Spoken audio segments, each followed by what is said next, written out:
நன்றி மறப்பது நன்றன்று என்ற குரலை வள்ளுவர் ரகுபதி போன்ற நபர்களுக்காகவே இயற்றியுள்ளதாக அதிமுக பொதுச் செயலாளர் எடப்பாடி கே பழனிசாமி விமர்சித்துள்ளார். தனது எழுச்சி பயணத்தின் 16வது நாளில் புதுக்கோட்டை மாவட்டம் திருமயம் தொகுதியில் மக்களிடையே உரையாற்றிய அவர் இதனை தெரிவித்தார். ரகுபதி அவர்களே, நீங்க ஆட்சியில் இருக்கின்ற அந்த அதிகாரத்துக்காக இங்கே இருந்து குரங்கு மரத்துக்கு மரம் தாவர மாதிரி தாவி திமுகவுக்கு போயிருக்கிறீங்க. அங்க நீங்க எந்த அளவுக்கு கூவுறீங்களோ அந்த அளவுக்கு தான் பதவி நிற்கும். கூவுறத நிறுத்தினீங்களா பதவி போயிடும். இன்னைக்கு பேசுறாரு உதயநிதி அவருடைய செல்வாக்குல வந்தாராம். அப்படியே வந்தாரு. அப்படின்னா இருக்கிற திமுக காரன் என்ன ஆச்சு? இங்க இருக்கிற திமுக காரன், தமிழ்நாட்டில் இருக்கிற திமுக காரன் பல ஆண்டுகளா உழைச்சி ஓடா தேஞ்சு போய் அவர்களுடைய உழைப்புல இவர் வெற்றி பெற்று இன்றைக்கு வந்து கூவிக்கிட்டு இருக்கார். திமுக அடிமை சாசனம்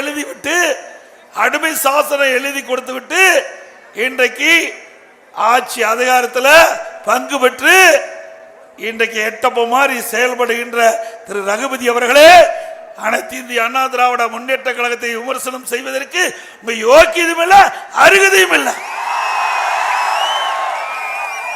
இன்னைக்கு பொன்மனச்செம்மல் புரட்சி தலைவர் எம்ஜிஆர், புரட்சி தலைவி அம்மா இருவரும் தெய்வங்களை உருவாக்கிய இயக்கம்.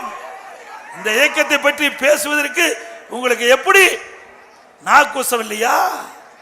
ஒரு மனிதன் என்றால் அந்த மனித குலத்திற்கு தேவையான ஒழுக்கம் தேவை.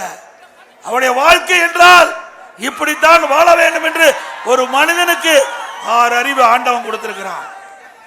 அது கூட இல்லாம நன்றி மறந்து இந்த இயக்கத்தை விமர்சனம் செய்யறீங்களே, எவ்வளவு படுபாத செயல்!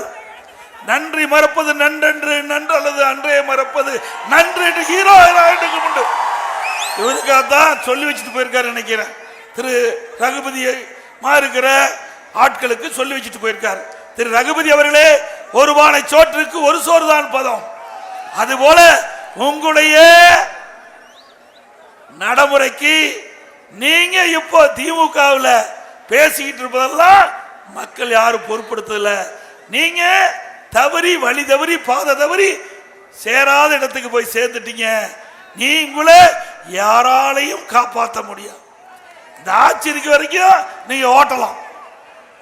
இன்றைக்கு இதயம் புரட்சி தலைவி அம்மா பெயரை தான் காலேஜுக்கு இருக்குது, ஜே காலேஜ்.